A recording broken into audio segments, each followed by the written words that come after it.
The most thrilling, spine-tingling series ever. From the pages of R.L. Stine's best-selling books, And the screams go on forever and ever. We now return to Goosebumps.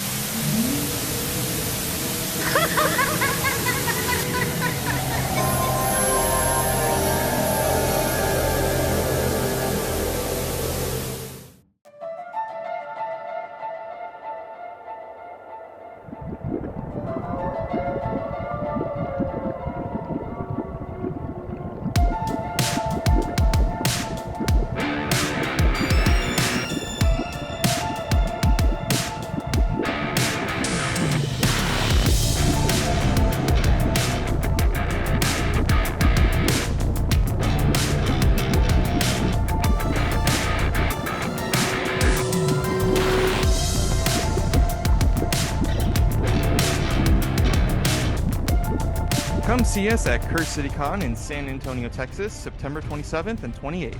Buy your tickets at citycon.com or click the link in the description. Greetings, Goosebumps fans, young and old, big and small, living, dead, and undead. Welcome back to the Goosebumps Crew Podcast. As always, I am your host, Isaiah Vargas. I'm joined by my good buddy, Bjorn Palanick. We are the Goosebumps Crew, and we're back to, what else? Talk some Goosebumps. If this is your first time joining us here on the Goosebumps Crew, hi, hello, how you doing? Good to see you. Oh, it's a nice shirt you're wearing. But if you are, or if you've ever been a fan of the popular Goosebumps series of books, or the monster franchise those books spawned, or if you're just a newbie trying to learn all the lays of the land and what all the buzz is about, then I have a feeling this podcast is going to be right up your alley. Because as I always say, me, Bjorn, and Nick are some of the biggest Goosebumps nerds on the entire planet. We could talk about Goosebumps for hours on end, and that's exactly what we do here on this podcast. Every week we got a brand new episode talking about everything Goosebumps, whether it's the books, TV shows, movies, video games, merchandise, whatever it is. It has Goosebumps in the name. We're going to talk about it so much that you at home are going to get Goosebumps as a result. So with all that said, if you end up liking today's episode, make sure you leave a like and comment. If you're watching us on YouTube, subscribe to our YouTube channel, follow us, subscribe to our YouTube channel, and hit that bell notification so when new episodes go up every Wednesday at noon Central, 1 p.m. Eastern, you get a nice little notification that tells you, hey, it's ready to go. You can go watch it now. But if you're just dying to get those episodes early, trust me, I know the feeling. You are in luck because you can catch the audio-only versions of new episodes every week, a day early before the YouTube versions. You can find us on Apple Podcasts, Spotify, Amazon Music, iHeartRadio, wherever you find your podcast, you'll find the Goosebumps Crew.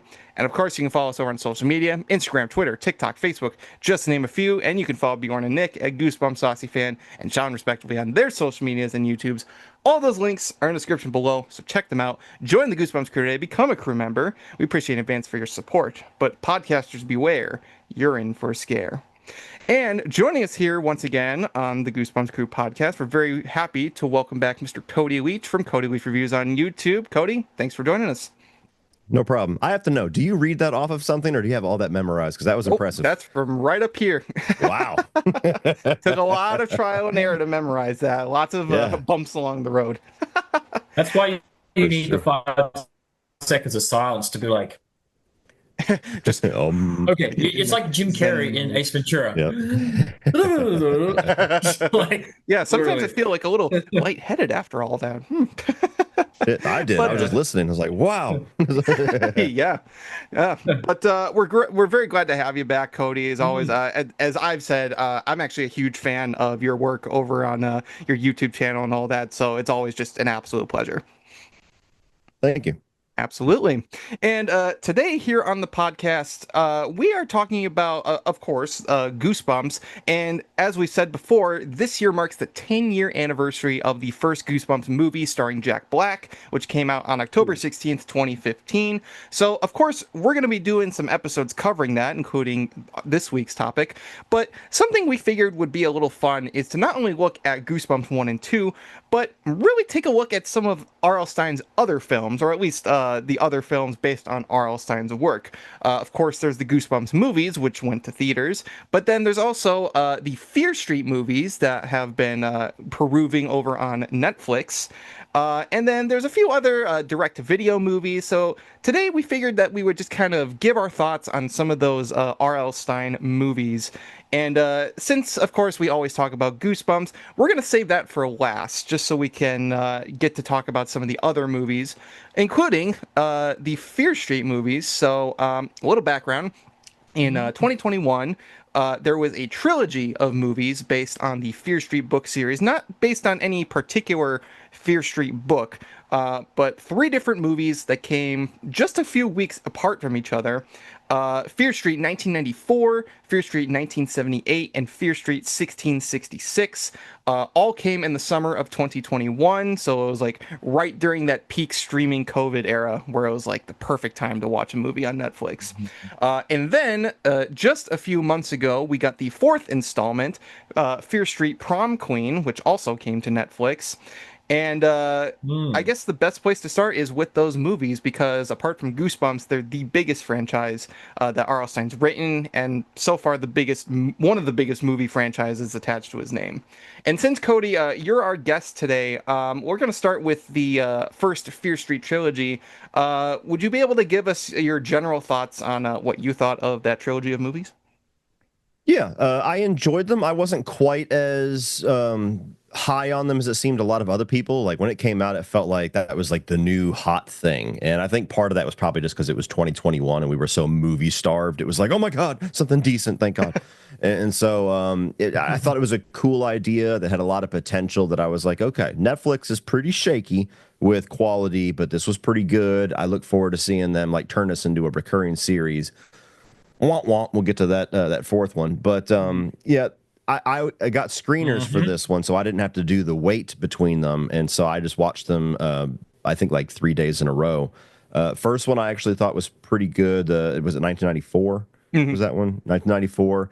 90s nostalgia is something that I'm ready for to that be like a new trend. Like I love the 80s, all my favorite movies, music, everything's from the 80s, but I'm so burnt on 80s nostalgia. I'm tired of it. Can we give the 90s some love? And I like the fact that this movie did, like, you got Alice in Chains and stuff like that in the background, the kids playing like N64 or something like that. I'm like, oh, that's my childhood. So I liked that part of it. There's some really good kills. There's one with like a bread slicer or something that's like a timer. I love and it was kind of out of nowhere because you grew up with Goosebumps and that's like, PG. And then you saw this, you're like, whoa.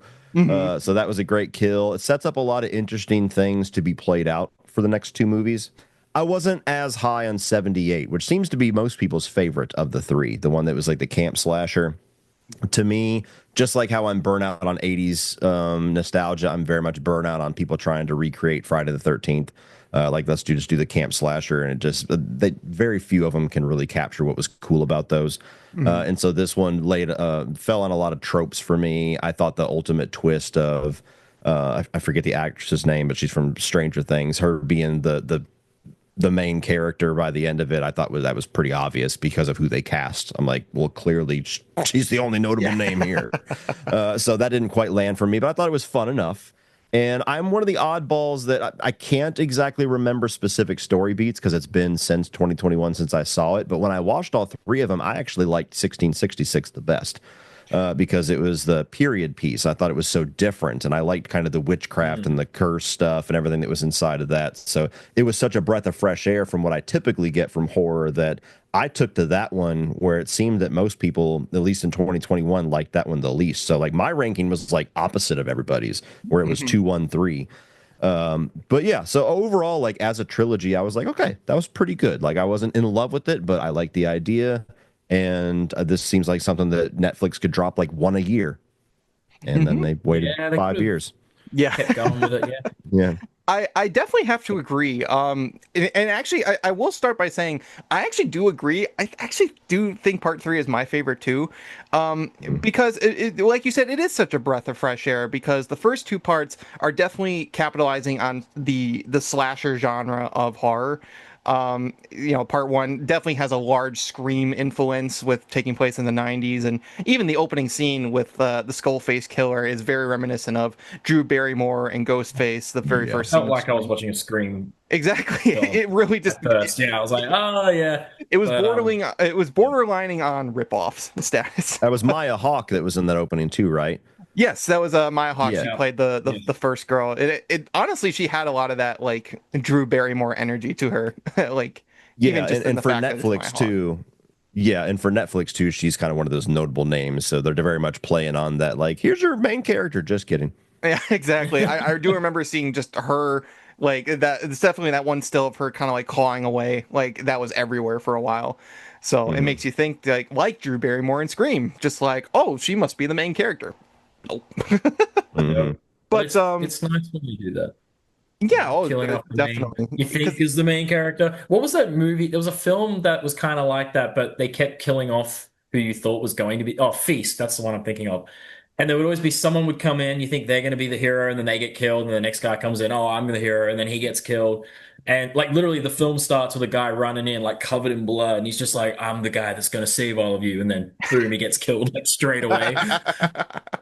So it made me, yeah, like I love when they do that, and they did that here. So that Isn't was that, I even rewatched like good. The Burning recently, and that's another movie where you're kind of like, well, who exactly am I supposed to follow? Because there's so many characters, Yeah, and I there's not like when enough they time do to that get to because know them. that sounds more realistic to me, though. Like, there's not going to be one person that just survives the whole time. Like, usually, come on, like if it was real life, someone's going to die, going to die, going to die. You know, it's just going to keep getting passed on. And I think that, to me, that's more realistic. I think than just one person somehow managing to just I feel like it dodge keeps every you on your obstacle toes along more the when you way. don't expect who will and who will not die. But also, it's I think that's more clever, more But fun that they way. should at least be well written, though. that's But well that's the written. Yeah. thing. I think Feast was pretty well written. I like that Yeah. movie. That was fun. That was just that was just fun. That was a fun And movie. and 1978, I don't know if I think that one is my least. I think they're all like they're all good. Um, but I think my thing is that I do like the 90s nostalgia of 1994 more than 1978 because it definitely is taking a lot from Friday the 13th and Sleepaway Camp. Like, honestly, the camp slasher was played out like a couple years after Friday the 13th came out. It was already getting so oversaturated. Mhm. But it was still good. It was a good bridge film because it offered a change of scenery. It switched to a different character, and we also started to get a little more information on like what the backstory was with Sarah Fear, the sort of rivalry between Shadyside and Sunnyvale. And then that would in turn lead into 1666. But I like that one more. I think that one is the best because it is a period piece.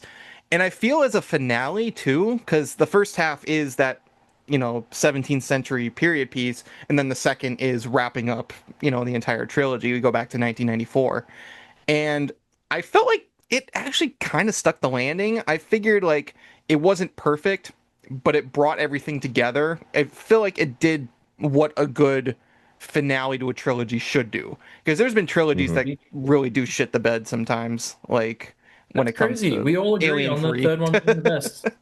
All three of That's us, like like one of my the three of us, agree that the third film was the best. The Yeah. third part. That's good. So I definitely agree with that. And I do hear a lot of people sort of switch up on it because I've heard people say, oh, the first one was the best and they kind of got worse. And some people say, oh, that started out rocky, but it got better as it went on. So it's one of those things where it's got very mixed opinions, but I feel overall as a trilogy, especially for not adapting a specific book.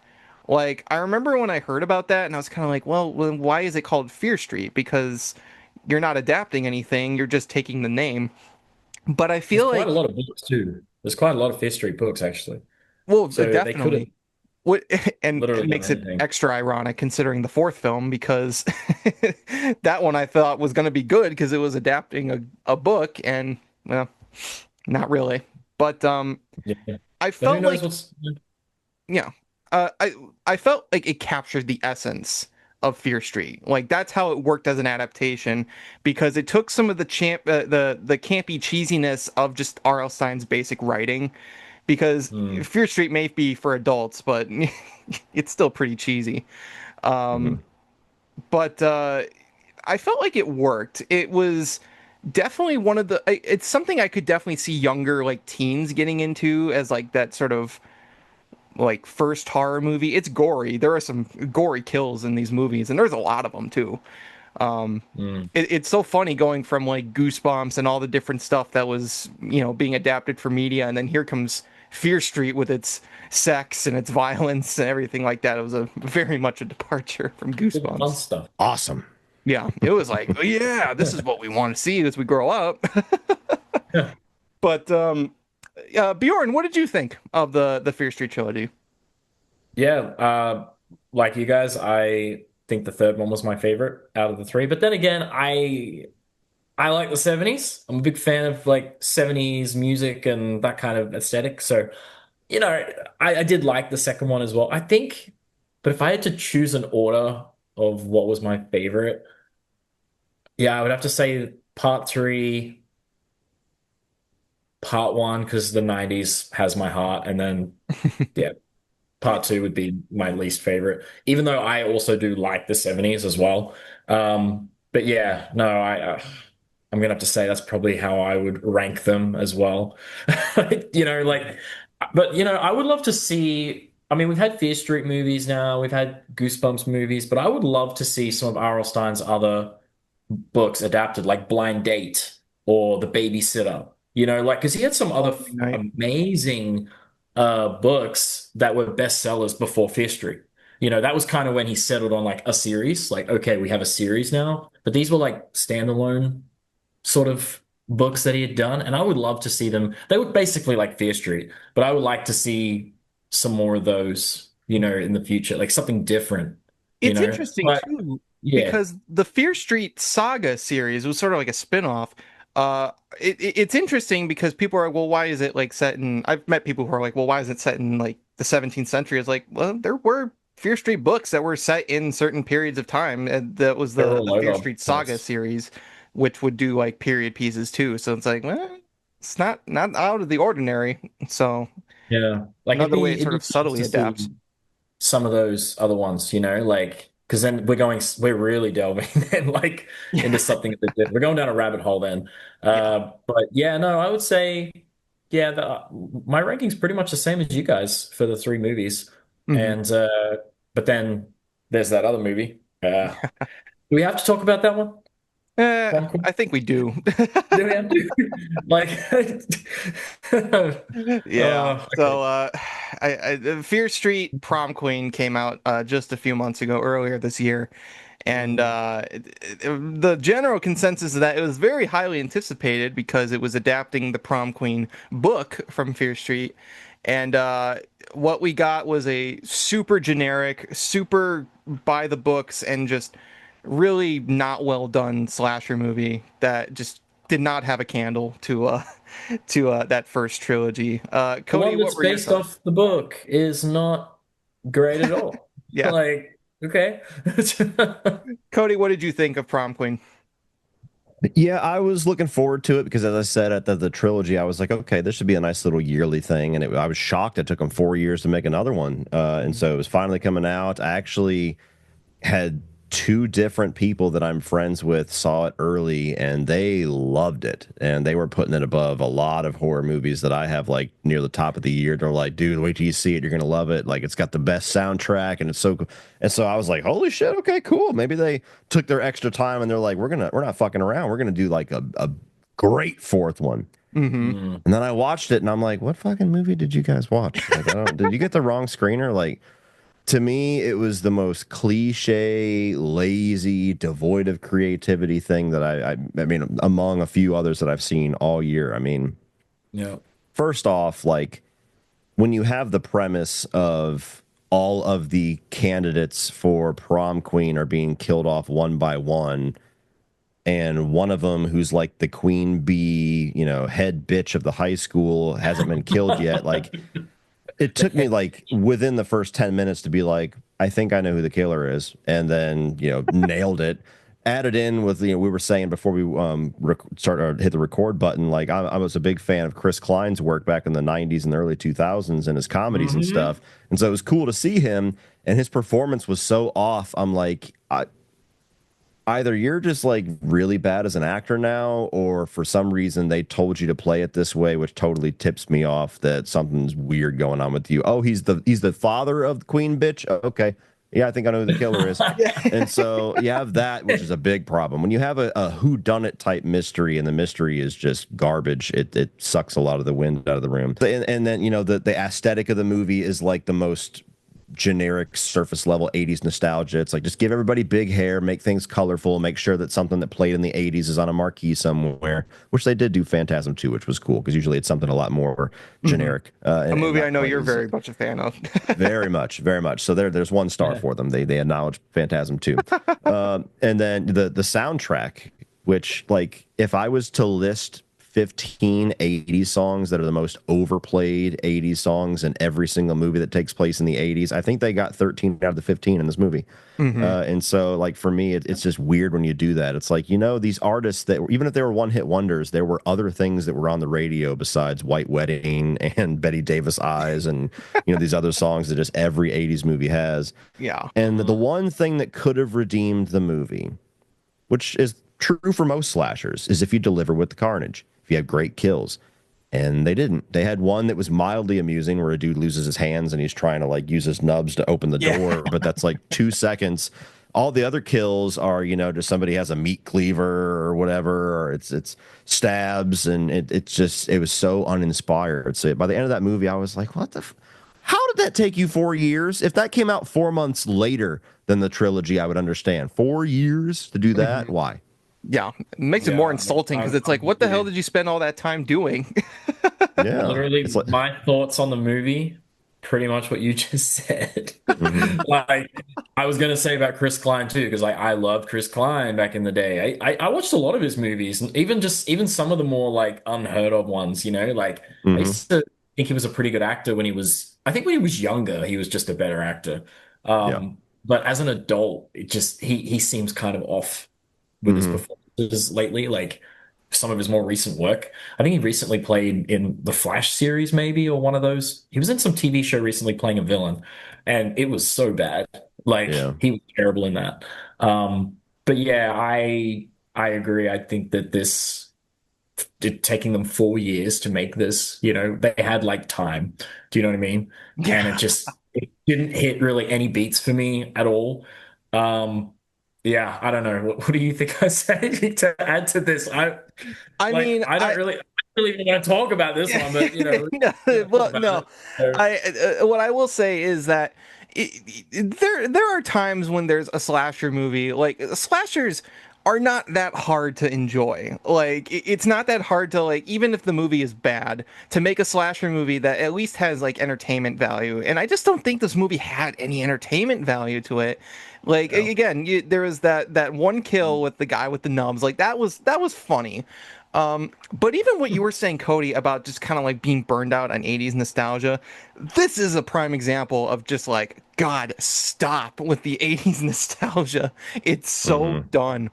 And, like, that is at least another thing too, because I think this movie had a different director, because the trilogy was directed by the same person who was Lee Janiak, I think, was her name, and she brought definitely a specific style to all 3 of those movies.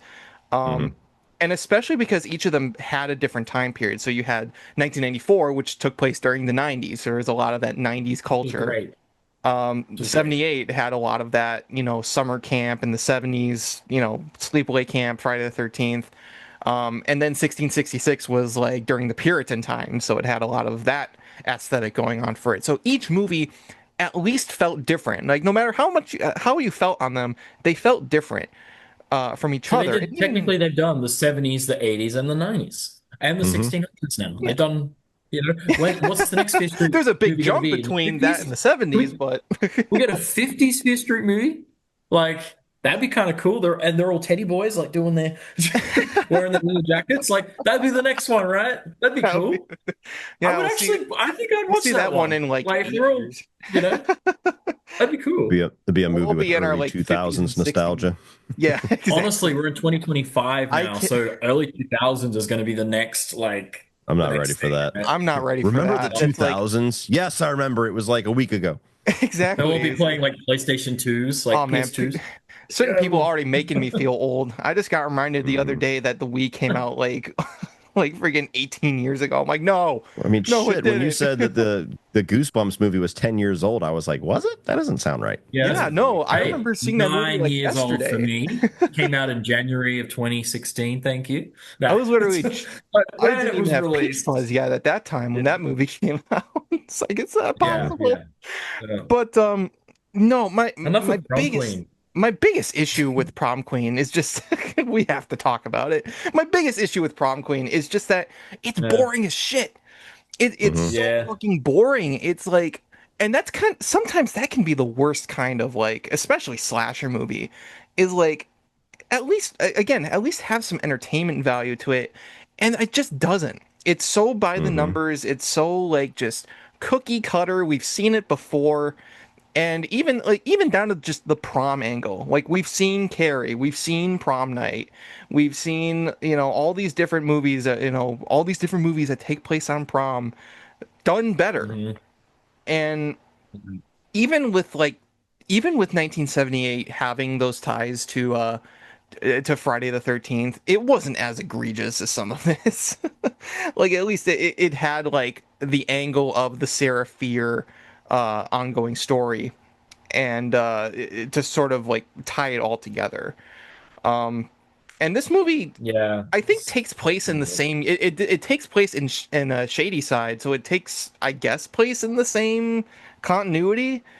But there's no like connection really besides that to the other movies, so you can't even say that it's like a spin-off or so. I guess you could say it's a spin-off, but there's just nothing. It's just a big nothing burger of a movie, and I would at least have like a spectacularly bad movie than one that Yeah. I just forget about within the last hour that I've seen it.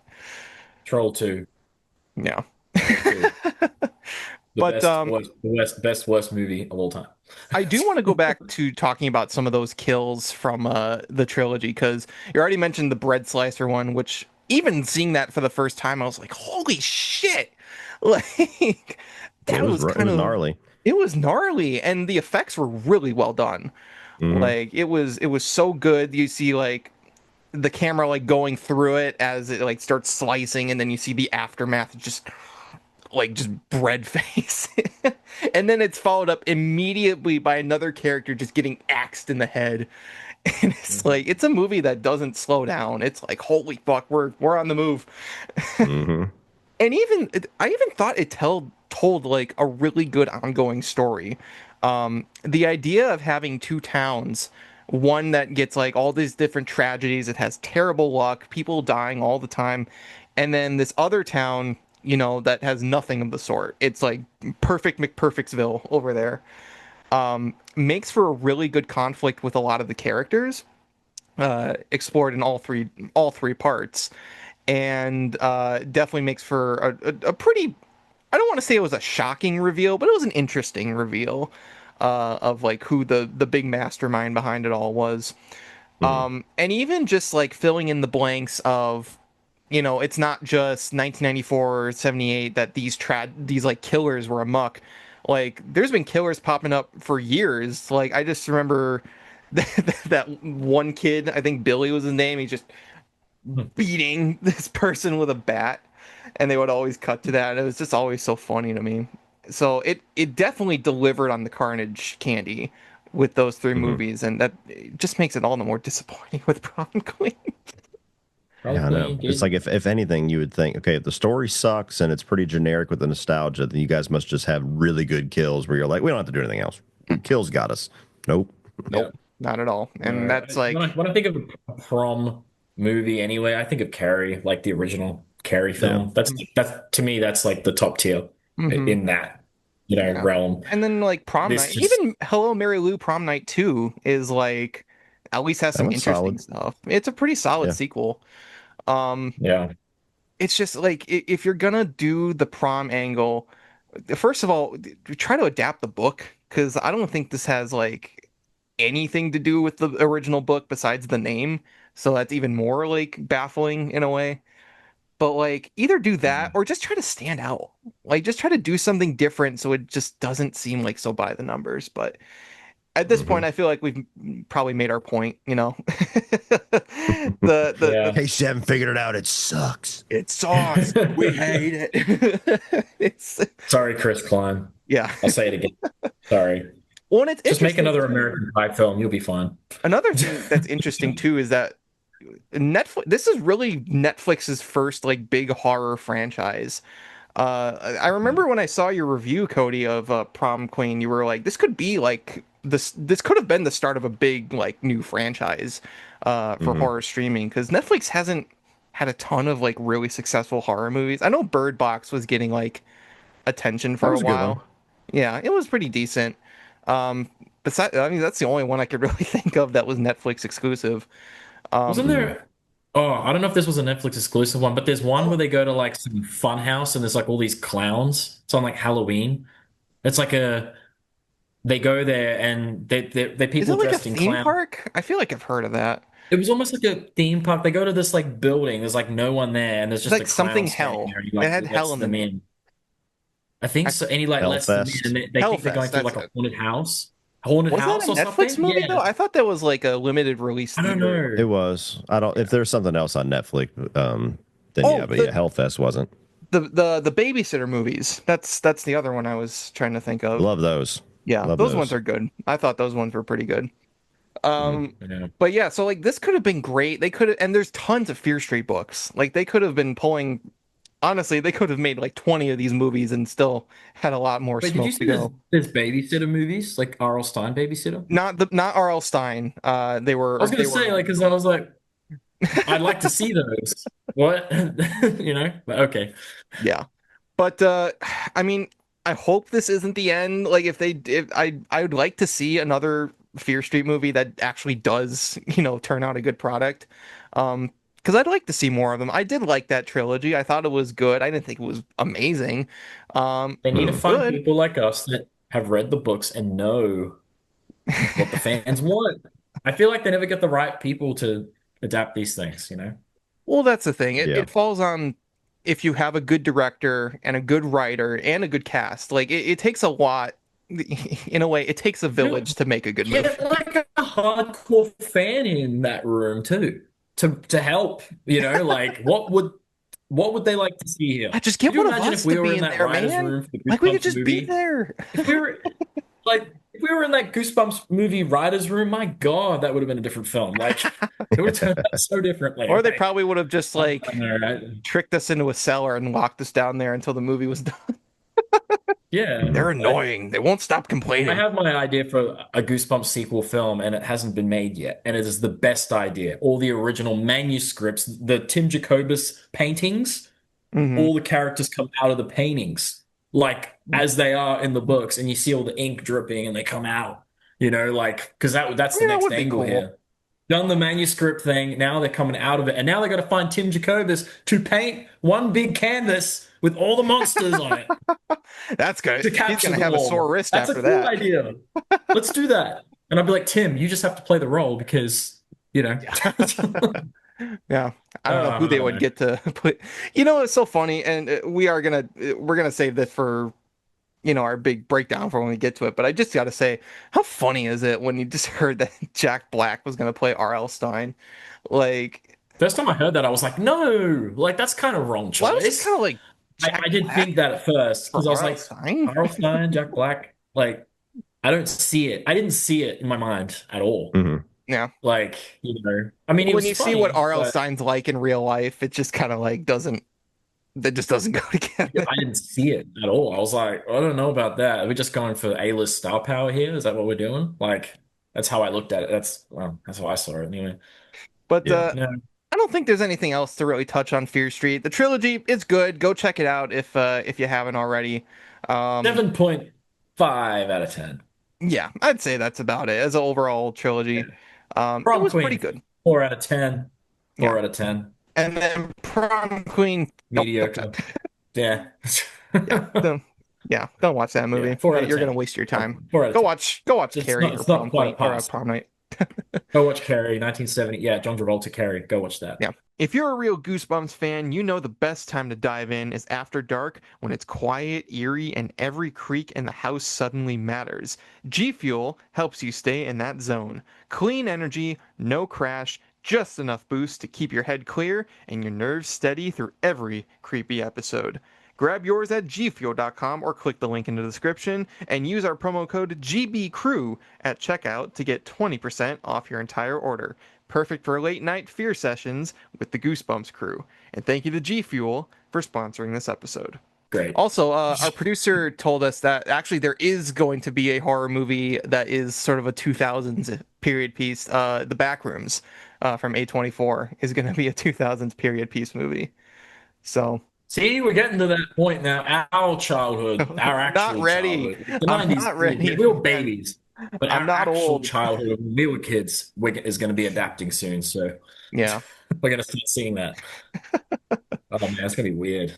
Yeah. That's No, so I'm not ready weird. for that. I'm not ready. Nokia phone. We're going to see Nokia phones, Blackberries, like razors. look at this. Razor cell phones. Game Boy Advance. Oh God.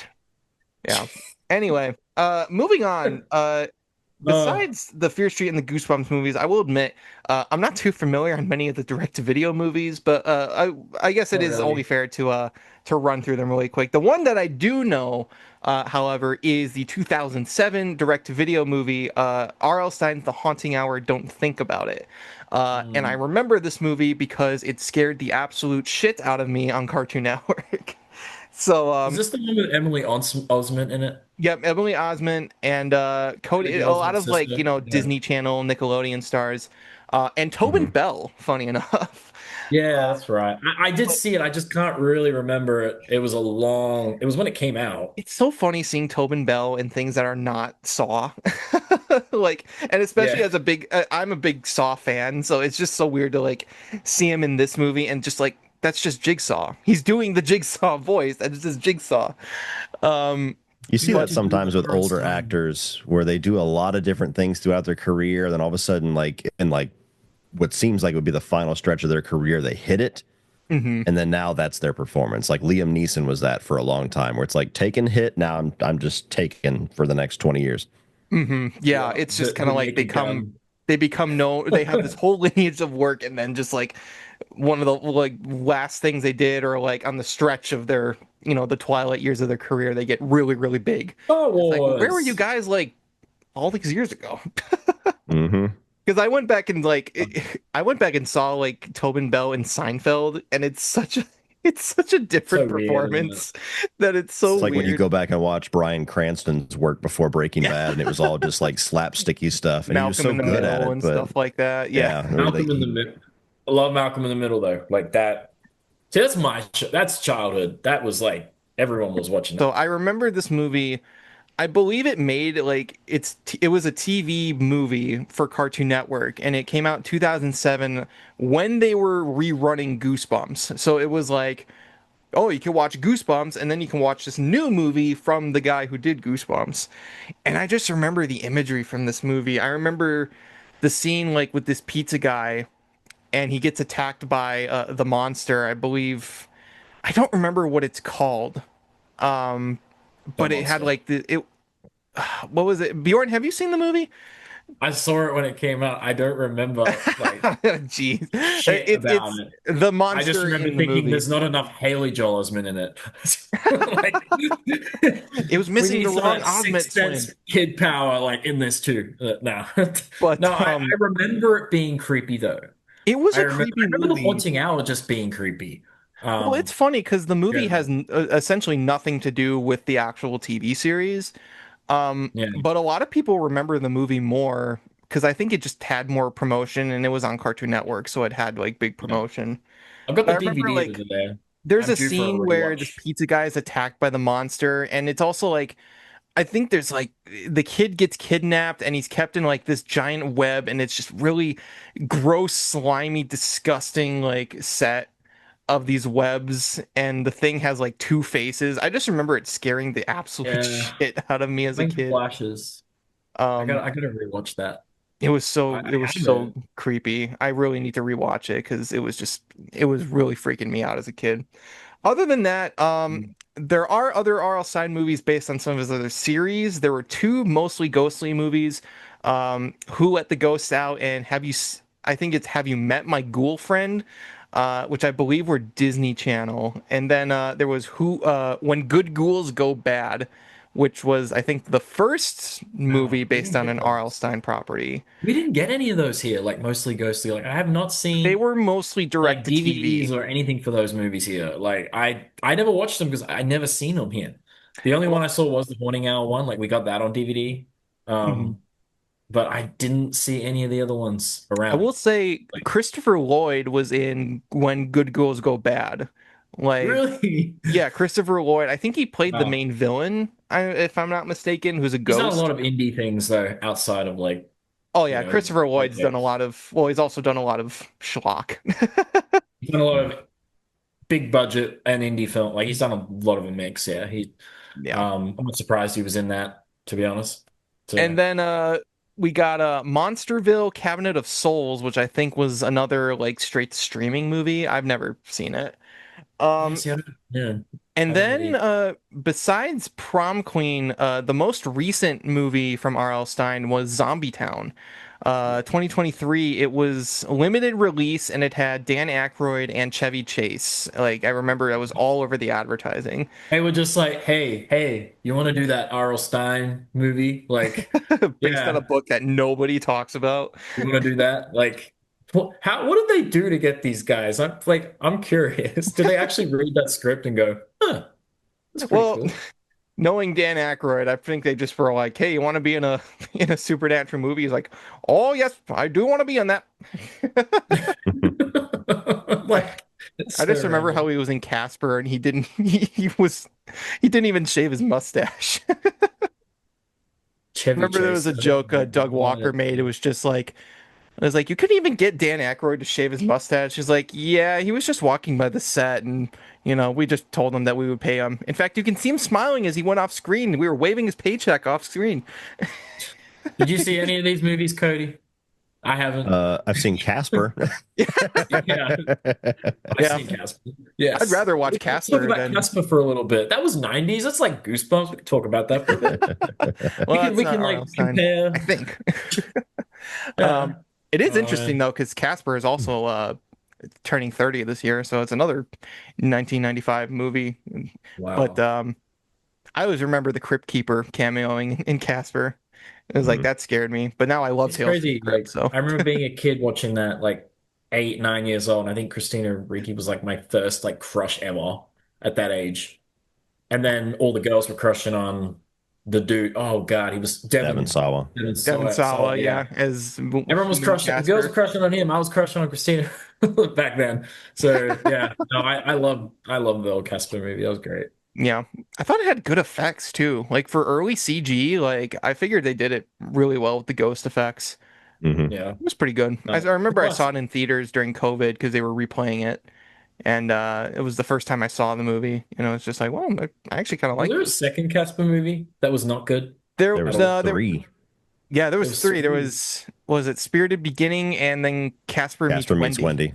Yep, I remember that They one weren't. was advertised a They weren't lot. great. I'm assuming I But used to watch all three of them all the time. So I yeah, always liked all three of them. they were They're direct to good. video, so they were like way lower budget. And you can tell in like the ghost effects, they were very like, ugh. Yeah. Hmm. Yeah. And then I But was crushing on Hillary Duff. yeah, Yeah. a Oh, lot wait of a people minute. were. I think I do remember that. Yeah. Yeah. Okay. No, I Her do and because I remember Christina watching Ricci are another one. I definitely on just couldn't that remember. totem pole of 90s 2000s crushes. Yeah. Hmm. Yeah. Definitely. But Ah, that was the time. yeah. But yeah, unfortunately, we just can't really talk about any of those other direct-to-video films besides, like No, I said, I've Haunting Hour. seen But even one then, of I them. haven't seen it in I'd seen quite a one of while. them. You just can't remember it either. Yeah, Yeah. from what I've heard, a lot of them have been, pretty mixed. They're direct-to-video TV movies, so you can expect that kind of quality from them. But it's pretty interesting that a lot of contemporary R.L. Stine media has been adapted for TV. So, we got the Haunting Hour series, we got the Nightmare Room, and then of course we got Goosebumps. We also Nightmare got Room was actually pretty good though, and they that had a Just lot of big Beyond child actors in that. You want to see young Amanda Bynes, Shia LaBeouf, the Boof. Justin Burfield from Malcolm in the Middle was in that. Mhm. God, there was a lot of people in the Nightmare Room. It's a Drake shame Bell it was in doesn't get an talked a lot episode. about. It's pretty Frankie underground. It Muniz was was in like an episode. My God, I think they had like every famous like kid at the time, like just two appearing. thousands kid. Like They were like, yeah, Goosebumps was If a big Goosebumps and Are You thing. Afraid of the Dark was like famous 90s kids, then Nightmare Room was famous 2000s kids. And then Well, you got to Haunting Hour think was too, famous like 2010s kids.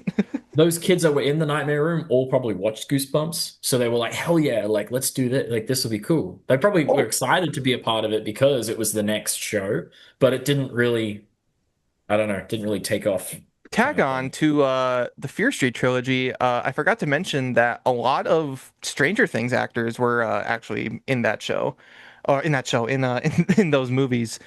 They were Um, probably filming Stranger Things down the street, and they were like, "Hey, you want to come be in this Goosebumps Fear Street thing?" And they all just hopped over, and they were like, "Cool."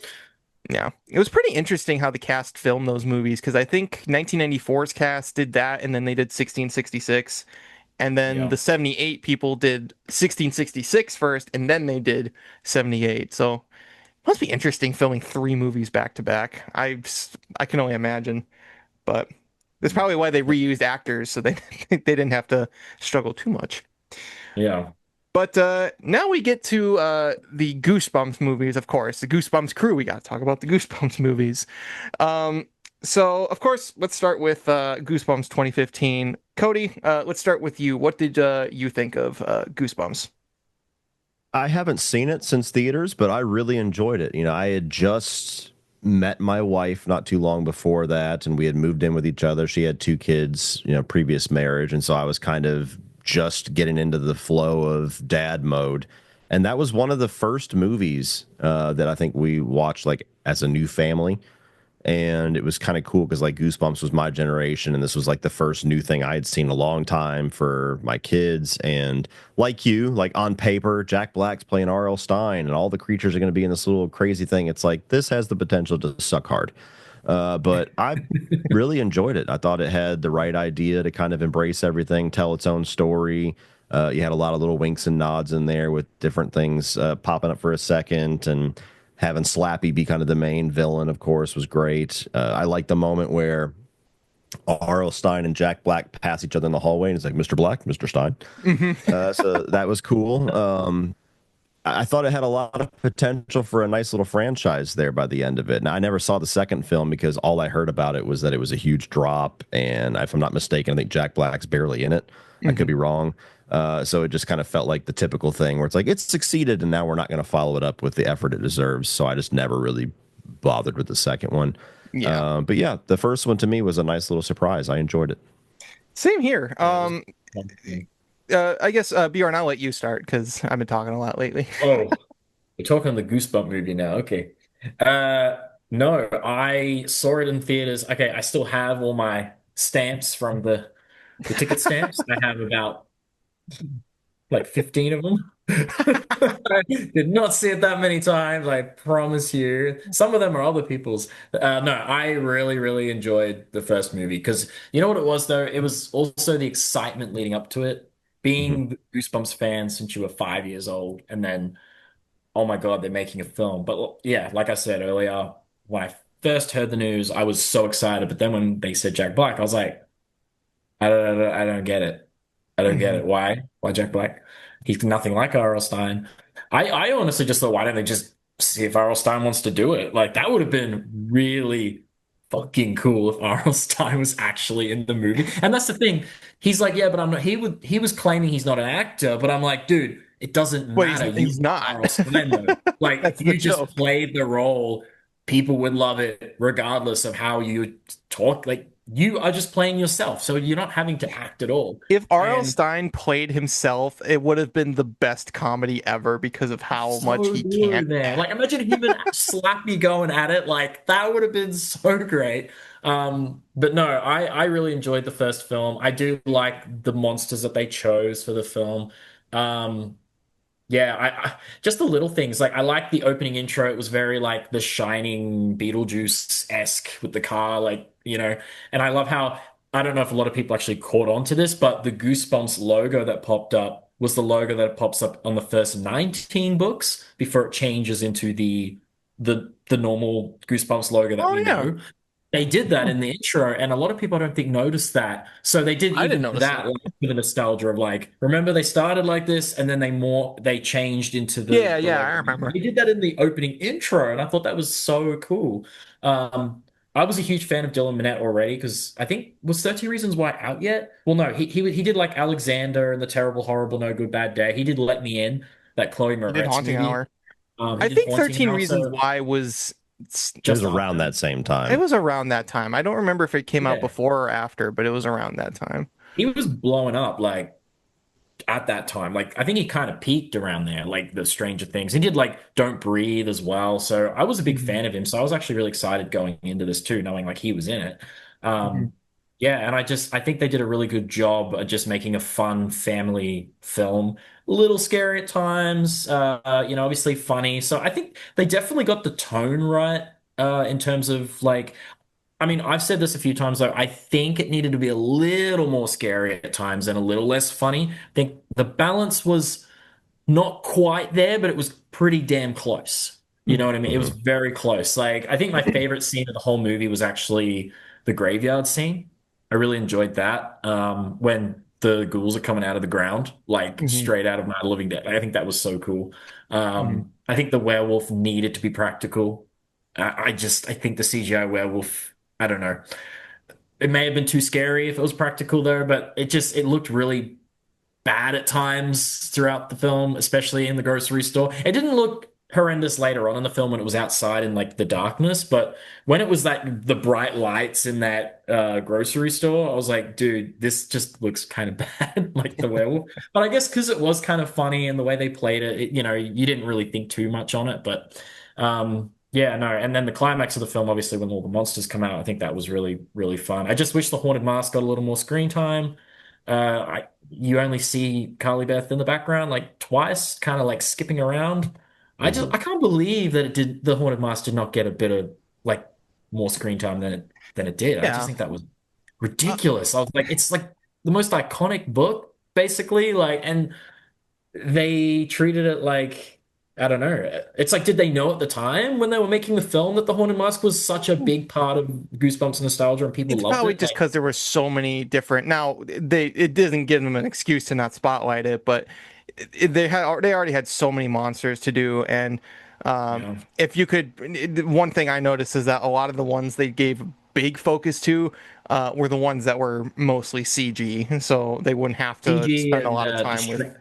destructive, like the werewolf, the snowman stomping around. Like they did focus more on that. The lawn gnomes were kind of cute. I have one of the original props from the movie. That's probably the best prop I have relating to Flexing with anything that. Goosebumps.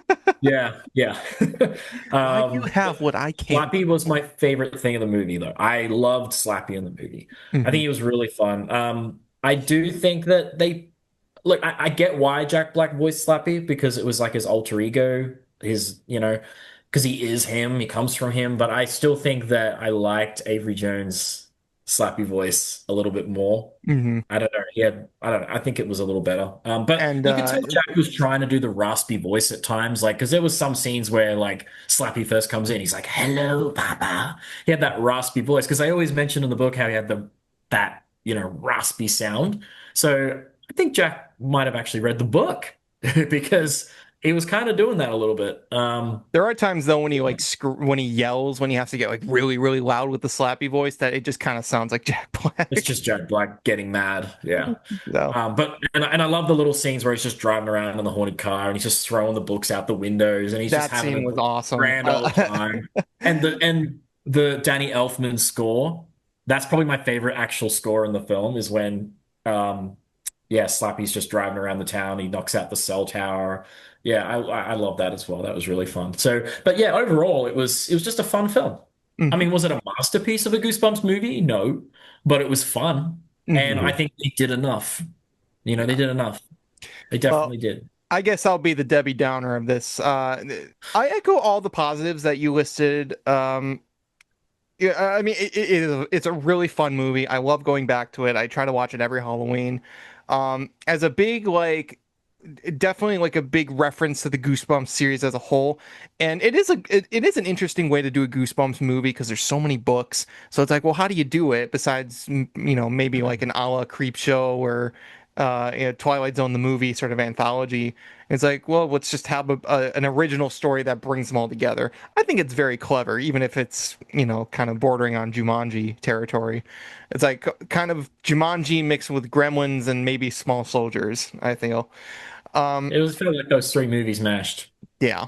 But I think it's a really fun movie. I think Jack Black really knocks it out of the park as R.L. Stine. I know we kind of were like at first just kind of like, really? But he honestly does bring a good performance. It's not just doing Jack Black, which is what I was mostly nervous about. You see He that does. fence? Stay on the side of it. I love his first line of the movie. Like that's just it. He You had see a that very fence? eccentric personality. Yeah. Like I don't have time to talk to you, kid. Just stay there. Stay there. Don't come over. He's just always threatening this child. It's like, and Yeah. then one of the best lines from the movie is the surround sound. I didn't know being an audiophile was a crime. What a what a file?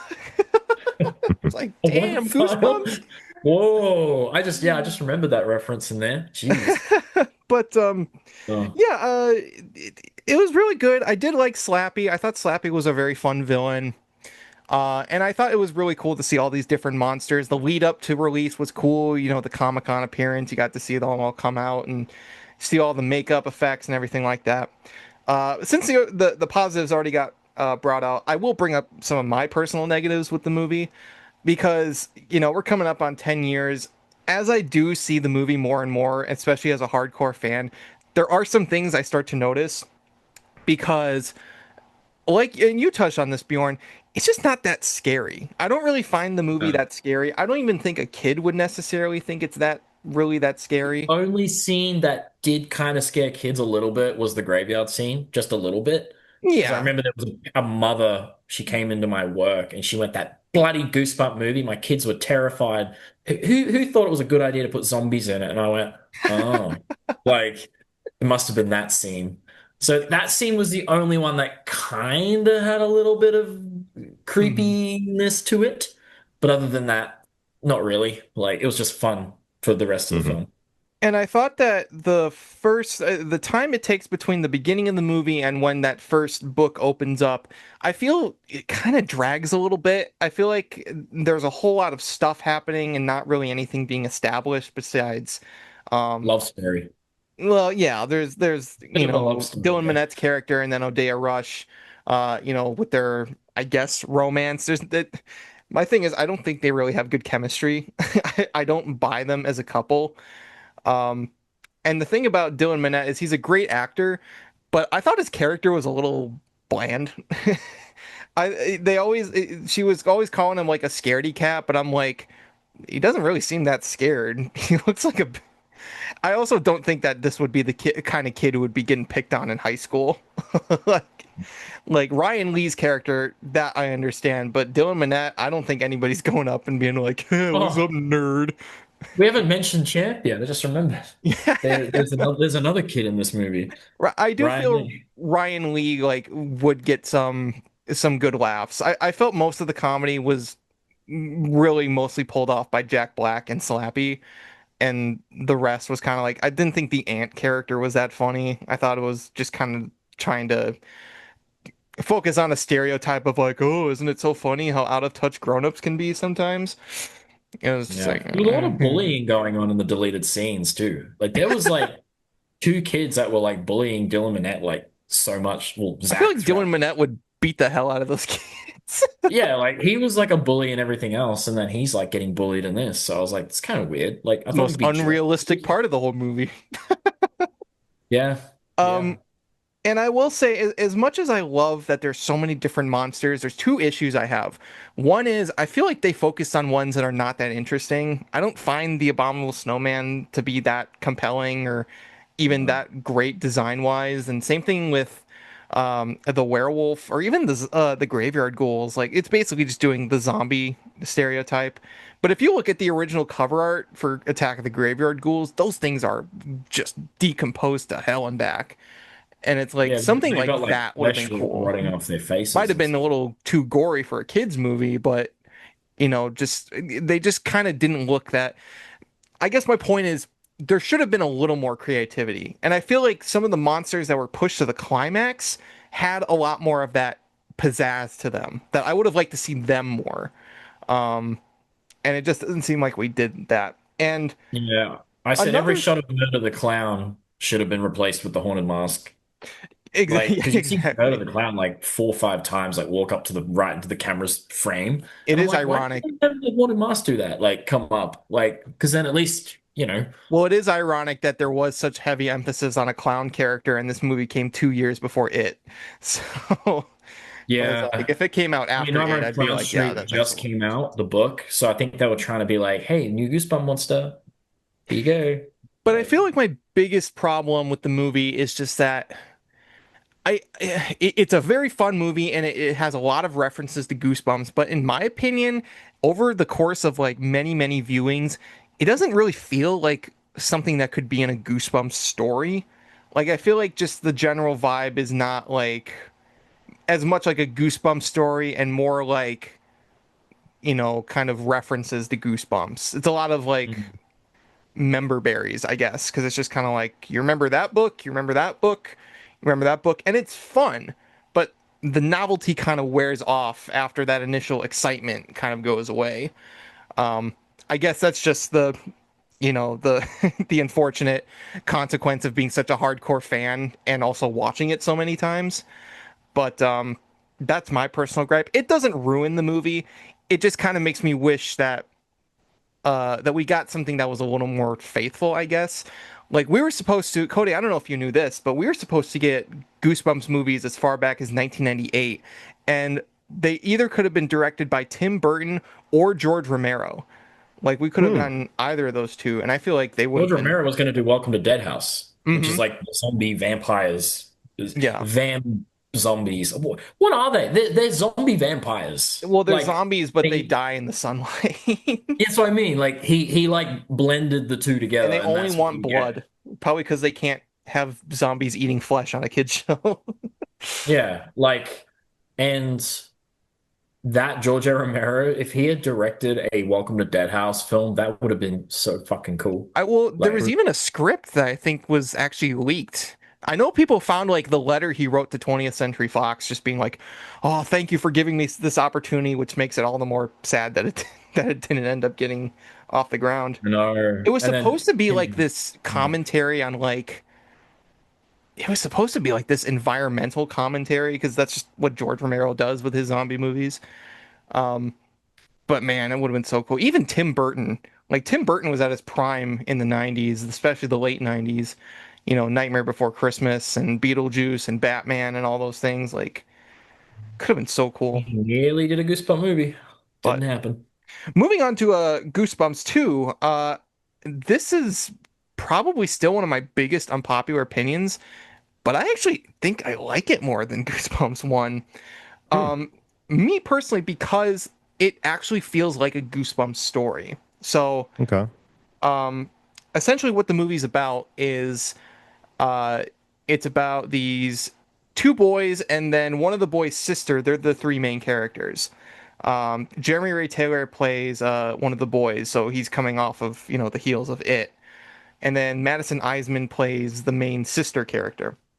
And basically, what happens is these two boys have a trash collecting business, and they end up rummaging through this abandoned house, and they find this book, Haunted Halloween. They open it up, and out comes Slappy.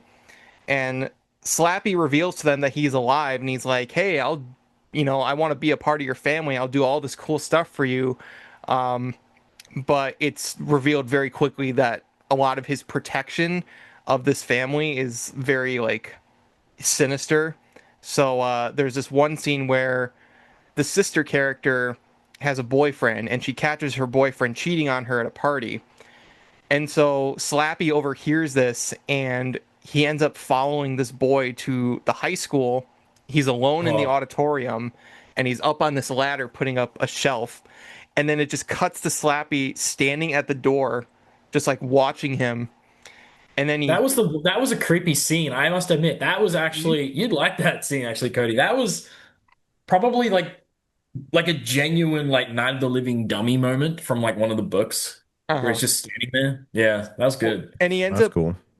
he ends up like going up to the kid and he's like, don't fuck with my family, essentially. And he takes the screws out of the ladder and makes this kid plummet to the ground, and he ends up breaking like his legs. And it's just Eesh. kind of like, holy shit.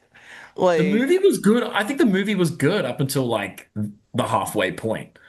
well, Like really good. And the then first half was a very yeah, good Night of the Living Dummy adaptation.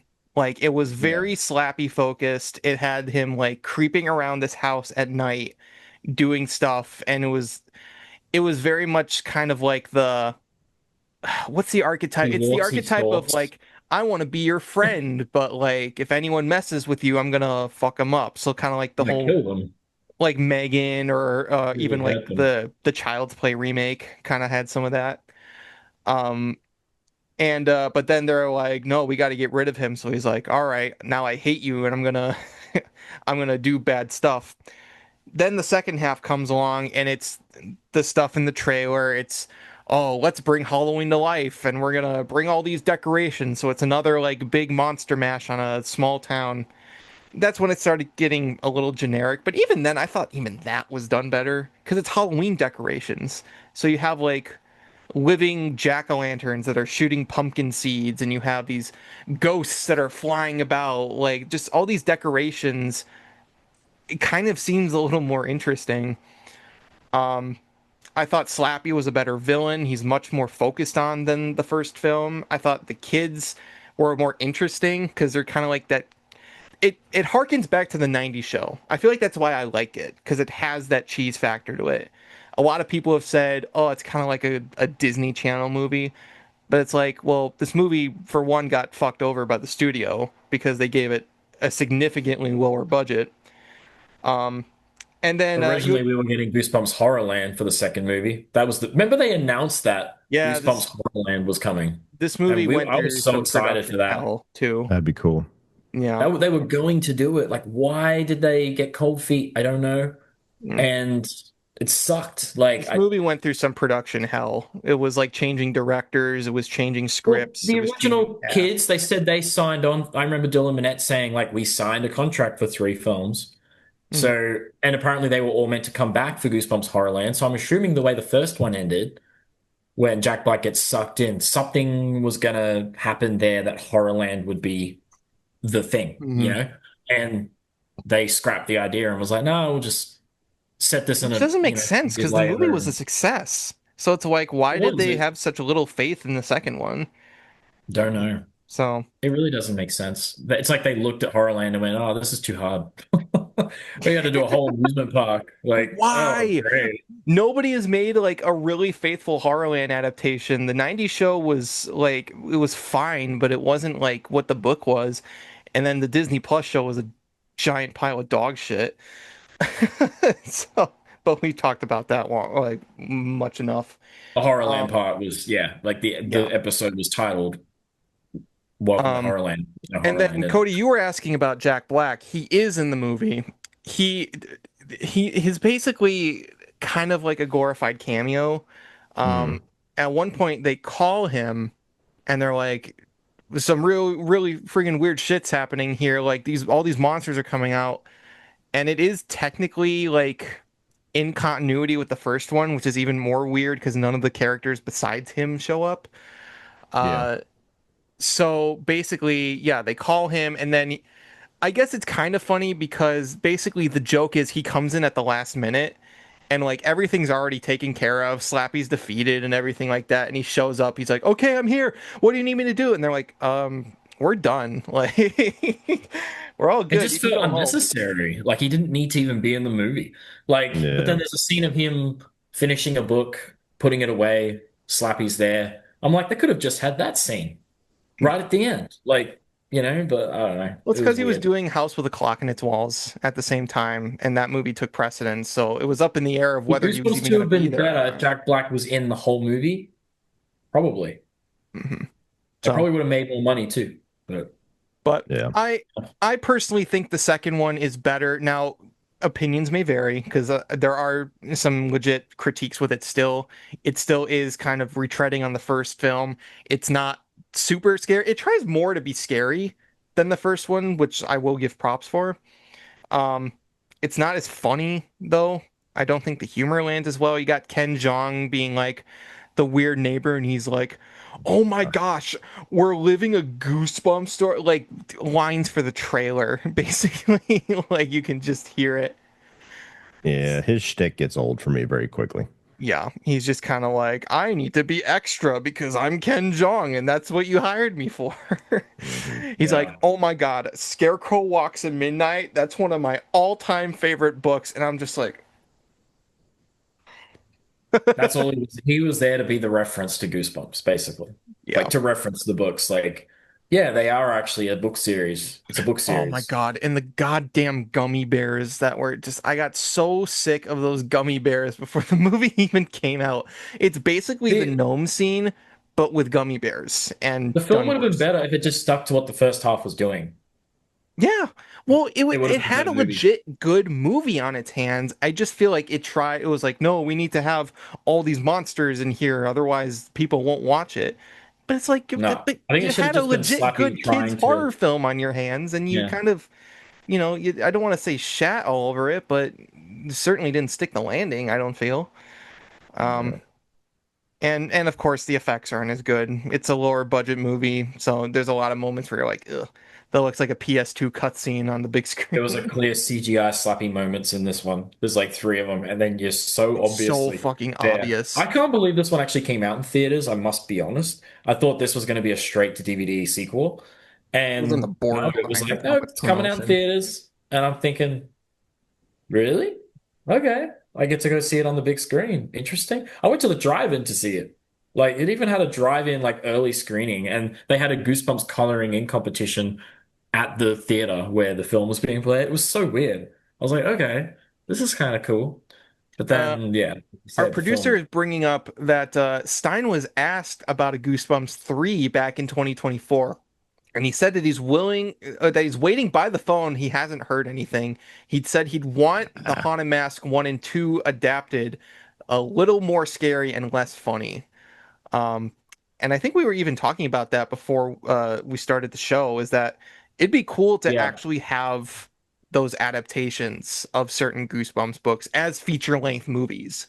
Like we that would be said we'd love to see a trilogy like they did with Fear Street, but like just pick the three most iconic Goosebump books and make a film for each. So I would say the Haunted Mask. You could even maybe do one and two, like if you wanted, as like one, and then you could do Night of the Living Dummy, the first one, because they never did that, and then One Day at Horrorland. Pick those three, make a trilogy of films for Mhm. those three. Would be great. And if it's really successful, you could do another three. And I would like to see Welcome to Dead House That shouldn't be 100%. hard to make. Like this should be Yeah. pretty easy movies to make, I feel. I think that's what should be the next thing for Goosebumps. Like, because they're apparently Sony's shopping it around now to someone else. That's the last I heard, because Disney's now like done with it. So apparently they're shopping it around. And I'm like, I hope Netflix gets a hold of it and does just that. Just be like, Hmm. hey, let's just make the three most iconic books into a trilogy of films. That would be great. I think Yeah. that's what they should do. And doing Night of the Living Dummy would be good because they've never made the first one. Even though we've said we don't really, but the We thing get the is, as dog a film, it choking would be scene different on though. film for the But first time. but it's like Night of the Living Dummy 3, right, Isaiah? Like the episode was better than the book. So even Mhm. though we're not the biggest fan of the first book, but as a movie though, could be done really well. Yeah, So, it can be done. it would It be can be cool. done. And then we could get Horrorland, finally. Like, just give us Horrorland. Like, just find any amusement park that's already an amusement park and just pay them to deck it out and film all the stuff they need. Like, you know what I mean? Yeah, I don't get why they haven't done that, but I'm yeah, hoping that's the future of Goosebumps. We just get like a trilogy of films yeah. that's based on really iconic books. But I That'd be will great. say, Cody, if you were wondering about whether or not to check the second film out, I'd say check it out. You know, At least for the whether or first not you'll half, like man. it. I like it First half was personally. cool. It's an unpopular opinion, but your opinion may vary. It's at least a good movie to watch around Halloween. I will say that. If you want to Okay, watch a Halloween that's movie, around the corner. yeah, it's a good movie to put on. I know I have a little sister who was obsessed with Goosebumps like I was for a while, and she actually loved to watch the second one more than the first one too. So who knows? But I'd recommend it. Yeah. Okay. And I guess to move on to one last thing, because I know we were talking before the show, but you have seen episodes of the original Goosebumps 90s show, mostly the ones that came out on VHS. What did you think of those, Cody? I was a big fan of most of them. I had pretty much everyone on VHS. So of course I loved The Haunted Mask. I really liked Don't Tell or Don't Look in the Basement or Don't Go in the Basement.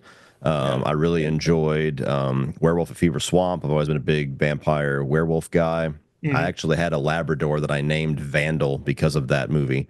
'Cause I think Awesome. it's what he named his little stray dog. Hmm. And then eventually they had the Haunted Mask 2, and it was like, oh my God. And so I got that one, really enjoyed that one. There Hmm. was eventually a VHS that had like two or three of them together. It was Night of the Living Dummy 3, and then one where these kids were like being turned old. Hmm. I An don't, old remember story. the, Oh, yes. Old story. yes, Yeah. there was that one. There was the Welcome Night to of Dead Terror House. Tower. And Dead House? Did you see Welcome to Dead House? yeah, I had that one. I don't think I cared for that one too much. That was the only one that I think I watched once, and I was like, and never really went back to it. All the other ones I watched all the time. I even remember if it might have been the Haunted Mask or one of the other ones where they would have like behind the scenes of the other ones, or Hmm. maybe it was within it. But I remember distinctly the behind the scenes of the Terror Tower one where it was showing the kids and showing the Yeah. catering and everything like that. I almost Yeah. remember that more than the actual movie. we So we're, some of that stuff in the 90s, we had the VHS tapes, like the commercials and the advertisements before the movie is like part of your head canon of what the movie was. No, that's the thing. I always loved the Goosebumps tapes. In fact, sometimes I prefer to watch the tapes over like streaming or DVDs Mm. because you get all those Goosebumps commercials at the beginning, and you got Tony J doing like it's like Goosebumps. It's so good, it's scary. Hmm. I And loved yeah, I loved all those commercials. Welcome to Camp Nightmare though was one of my favorites. That one actually did come out on VHS in the UK. I don't know why that one never came out on VHS here. I who really don't. knows? But you got That that makes one no like sense because that was a '99, so good by that point that they was were a, long done making tapes that here was in a the really US. good episode. Like how what I don't know why that one didn't get like a proper release, but then again, because it wasn't one where Stein introduced it, maybe, even though it was a two-part, but Stein didn't do like the whole special thing for it, so maybe that's why. But yeah, I it got will a release in the UK, so I will say I do love that behind the scenes of Night in Terror Tower, and we've been trying so hard to get Corey Sevier. He plays the boy in that episode, and he does that behind the scenes. We tried so desperately hard to get him on, and we definitely want to ask him about all that all that catering food because Oh I yeah. remember being so jealous. plate was full. Yeah, what was that? Chicken, salad, potatoes. He's just like everything I need. Hmm. Yeah. I think there was like a bowl of Skittles you could see like on the table there just randomly. I was like, a bowl of Skittles? I'm pretty Yeah. sure it was. Well, It it's looked like funny Skittles or too. M&Ms or something. Like, Because yeah. we've gotten to talk to many other people who've done acting in the Goosebumps show, and they all are like, "Yeah, no, the craft services was probably one of the best parts of the whole On experience." Goosebumps. I can Um, They're imagine. like, even if this sucks, guys, at least we got fed well. yeah, Hmm. yeah. If you're gonna put me in a piece of shit, at least feed me. Yeah. Yeah. Um, I will say, those episodes are definitely like among the best of the show. They're the ones that had the most effort put into them because they had, more time to, uh, e- you know, explain things and show details. So like, Werewolf of Fever Swamp is definitely one of my favorites. I actually rewatched it again recently. Um, and it's such a good like setting. It's like a very visceral kind of kids horror. Um, there's legit like mauling in there. Like a deer gets mauled to death, a rabbit gets mauled to death, a guy gets mauled to death. So it had a lot of like really intense moments. And Stay Out of the Basement was in Night of the Living Dummy 3. Stay Out of the Basement was that out that we had Anakin Skywalker in there. yeah. What would you say was probably your favorite among those, Cody? Was it Haunted Mask? For sure. Haunted Mask, and I think my number 2 was always Don't Go in the Basement. I always really enjoyed that one. Yeah, they're both. Oh, I love Stay Out of the Basement. Yeah, that's Stay Out of the Basement. Yeah, sorry. Yeah. That's my mom's favorite episode because she just thinks the dad is so great. Like she said, he is such a good character. She loves that episode. And when we finally got to interview him, man, she sat down for that whole interview because she was just like, this is great. I love this. Like, well, it's so funny because we got to interview the dad and the girl, and it's so funny because the dad in that episode is so creepy, but the actor in real life is like like the complete opposite. Because he's both really nice, but also really funny. Like he's always trying to like crack a joke. He was hilarious. And the Haunted Mask, I mean, that's just everybody knows the Haunted Mask. It's such a well done episode. Great acting, great writing. It's like it sticks out like a sore thumb among the rest of the series because it's like a very avant-garde sort of kids horror story, I feel. Yeah. But yeah, no, it's good batch of episodes, definitely. And they are kind of like little mini movies, definitely. When it comes down to it, some of the best R.L. Stine adaptations still come from the TV shows, more so than the movies. But yeah, here's to hoping we get more, Goosebumps, Fear Street, hopefully good movies. No more prom queens. Oh God. But yeah, we can only see what we have for the future. There's a lot of R.L. Stine products to adapt for the future, so we'll see. But that is going to do it for tonight's episode of the Goosebumps Crew Podcast. Cody Leach, thank you so much for joining us again, man. It was an absolute pleasure. And do you have any social media or any projects you want to plug? Yeah, so you can find me by pretty much just searching my name everywhere. It's the name of my channel on YouTube. I should be like the first 1,000 results. And then on Twitter or X, whatever you want to call it, Instagram and Facebook, you can search Cody Leach YT for YouTube, and you'll find me there. I've been pushing a lot more short form content on those platforms lately, trying to build those. And then we're 8 out of 10 episodes into Dexter Resurrection, so I've been doing a lot of videos on that. I've got one dropping later tonight, theorizing on the identity of the New York Ripper killer. And then we have the new Toxic Avenger coming out this weekend, so I'm planning to watch the older ones and then doing a ranking this weekend. So, and I'll be leaving links to all of Cody's social medias, YouTube in the description below. Go check him out. Seriously, I mean, again, as a fan, and I'm not just trying to blow smoke up your ass. His content's awesome. Especially if you love the horror genre, he does tons of horror reviews, top 10s, rankings, tier lists, all that stuff. Great content. Go check him out. Show him that support. And yeah, we're very glad to have you on, man. You're always welcome to join back. In our eyes, you're an honorary Goosebumps Crew member.